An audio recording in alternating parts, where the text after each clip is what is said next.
Sziasztok, ebben a videóban játszunk Double Stumbleguys-zal, és újra a beta verzióban vagyunk, a 0.67, amiben bejött ez az új Stumbleguys Journey, amiben én már az 5. szinten vagyok. Hát nézzük meg, milyen jutalmakat kapunk, és kipróbáljuk az új pályát. Gyere és tarts velem! Hát én az 5. szinten vagyok eddig, ezek tök jók.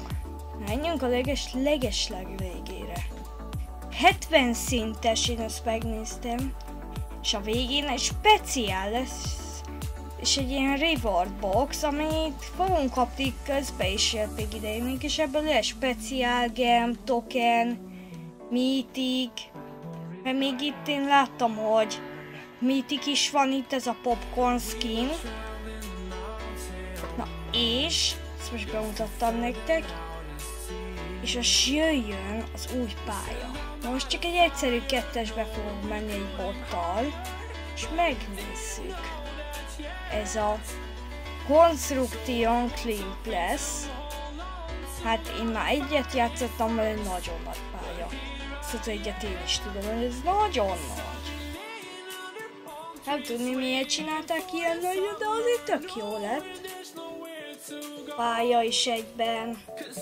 Tényleg tök jó, hogy ilyen olyan, mintha egy építkezéssel lennél szerintem. Ja, ott van a másik. De azért legalább tök jó. Én azt láttam ilyen skinnek. Skinek is jók, amiket én is láttam.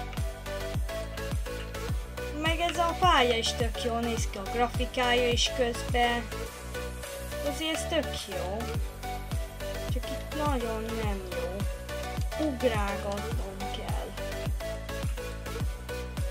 De azért ehhez képest tök jó. Szerintem. Mit mondok erről a pályáról? Írjátok le kommentbe.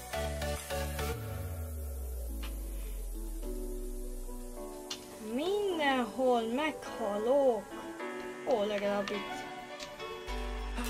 Legalább itt nem haltam meg. De ez az egy legalább... Szerintem itt a másik úton megyek, mert én azon az úton mentem. Nem tudom. Csak lehetséges.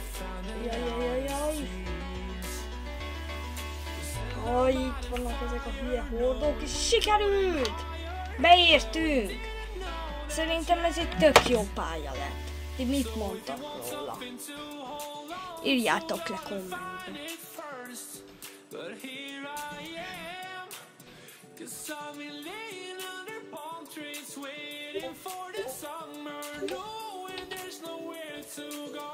Na, ennyi lett volna a videó. Ha tetszett a videó, dobj egy lájkot és iratkozz fel. Na, sziasztok!